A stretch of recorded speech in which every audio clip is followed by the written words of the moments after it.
Today we're going to talk about lighting your videos so you don't look like you're in a hostage situation. Okay, let's get started.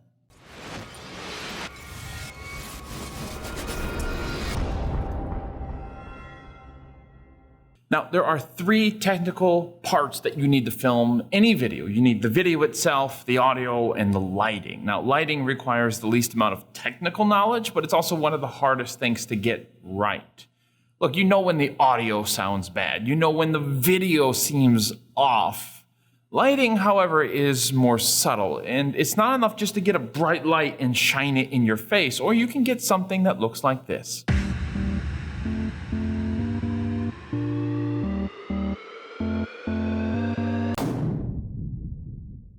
Now, you need to understand 4 factors about lighting. And don't look at me like that. I know you're not a film major. Yes, I realize you're not making a movie. You just want to do some kind of online church. I get it. But it's still worth understanding how lighting works. Hey, when Tom Clancy spent a week on a Navy frigate, it wasn't because he wanted to join the Navy. He needed a crash course in this experience in order to write his novels more credibly. So this video is your week aboard a Navy frigate. And I hope it leads to a few little tweaks and upgrades that take your videos to the next level. We're all about leveling up here. So here are 4 factors of lighting you should know. First is temperature. Second is intensity. Third is placement. And fourth is quality. Let's start with temperature. All light has a temperature, which is measured in kelvins on a scale of about 1,000 to 10,000. Temperatures around 5,500 Kelvin are considered the daylight range of light temperatures, but the exact range of daylight is debatable. You'll see some people say 4,500 is daylight and so on. Now, light from the sun enters the atmosphere somewhere around 5,700 Kelvin, for instance, and the lower you go on the Kelvin scale, you see that the warmer your light becomes, which for lack of a better word means it is more orange. A little over 1,000 Kelvin, you have the light that you would see when you light a match. And the higher you go above the daylight range here, towards 10,000, the more your light becomes colder or bluer. The temperature of your light is an effective part of your storytelling, and this is why it's best to buy bi-color lights, like the GVM lights we have here at the church. Now, none of us are doing this on a soundstage where we can completely construct our environment.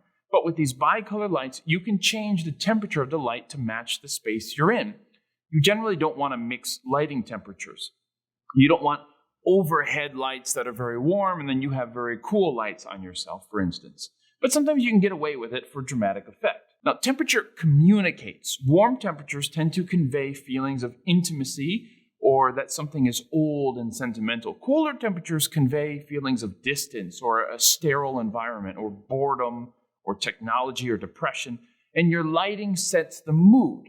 Now, next up is intensity. Intensity often means brightness, which is measured in lumens or lux. The wattage of your light doesn't matter a whole lot.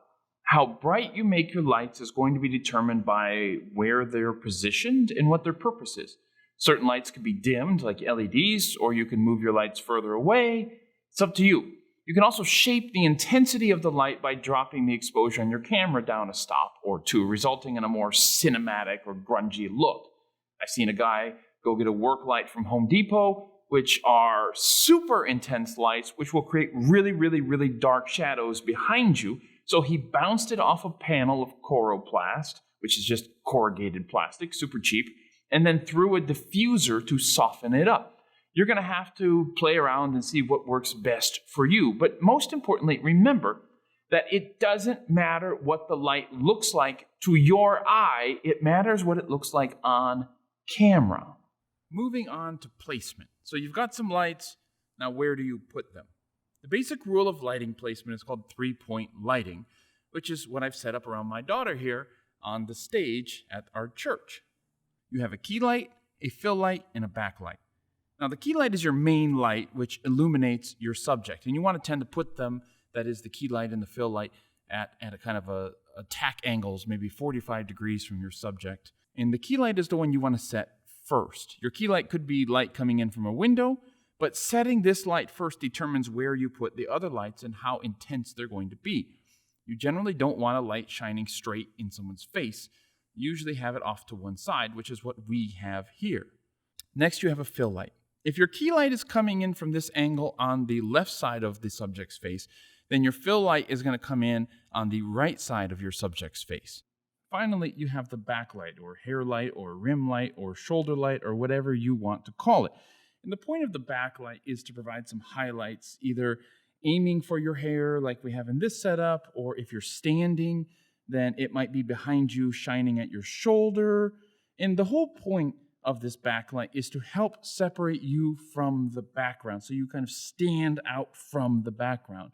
Now, of course, Aerith is here sitting in a chair, so it doesn't really help separate her from the chair, but it does help her look like a three-dimensional person by shining a light on top of her. As with most rules, rules are meant to be broken in creative and interesting ways, and this is true for the three-point lighting rule as well. There is actually a fourth point you can add, which is background light. Not backlight, background light. And it might be a colored light shining on your background or just some other light. You might use a background light if your background looks really terrible. So in our situation right here, if I tried to film her and I wanted to zoom out a little bit and see the back of our stage, it's going to look really, really, really dark and uninviting back there. And you may want that. It's up to you. Or you may say, you know what, it doesn't really look great in my setting, and that's when you would get a background light. Just turn it, aim it at the walls behind you, and just light that thing up. I want to look real quick at a video of my friend Greg Creek. Here's a clip of when he first started live streaming during this COVID crisis. And then here he is now after some lighting upgrades. You're going to see the colored background light in his background makes a big difference in terms of transforming his space from I'm in a very, very small room with white walls, white ceiling, white everything, to now I'm in a really interesting place. So good job, Greg. Finally, quality. We usually don't think of light in terms of quality, but quality is often expressed in terms of the hardness or softness of the light. Hard light is what happens when you have a small bright light just blast you. And hard light usually casts a huge shadow behind you, and it can look great if you're trying to mimic an interrogation or the light of the sun when you're flying in space. We usually want soft light when we're filming videos, however, which we usually get by putting a soft box on a light or otherwise diffusing a large intense light as much as possible. Now, a hard light creates clear borders on your face between the light and the dark sides, like light on the moon, right? There's no kind of middle ground when it comes to light on the moon. It's just really, really bright or really, really, really dark. Soft light, on the other hand, gradually rolls off your face as it transitions into shadows, which is absolutely fantastic. It looks great. So those are the 4 factors of lighting. If you guys are looking to pick up some extra lights, I'd totally recommend these GVM 560 lights. We have a pair of them here at the church, and we love them to death. They are bicolor. They come with barn doors, so that way you can kind of move the barn doors top and bottom and left and right, and you can focus the light if you want to focus it on something in particular. It also comes with a slide-in diffuser to soften the light a little bit. Of course, you can dim them as much as you want. There's an app that controls them. You can even put them in a slave-master relationship, which I know sounds weird, right? But what it means is when you dim one of them, the other one dims. When you change the temperature of one of them, the other one changes as well. And it just makes it really convenient so you don't have to go and change all of your lights at the exact same time. Anyways, they also run off Sony batteries. If you want to use them with battery power, there's 2 Sony batteries per light. They just work great. Are they the best lights ever made? No. But for $85 a light, they are amazing and will totally up your game if you've been using something that's not as great. It gives you a lot of control, a lot of options as you work with these lights. So thanks so much for watching. I want to end by just showing you guys some clips from this little known show called The Record Keeper. And just pay attention to how they use lighting for these various scenes that we're about to see. Pay attention to how they use soft and hard light, warm and cold light. It's pretty cool. Take a look.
Well, thank you guys so much for watching this video. I hope it helps, even if you're not going to go become a videographer or a filmmaker after watching this. I hope even with your Zoom calls or your online church over Facebook Live, I hope this helps a little bit.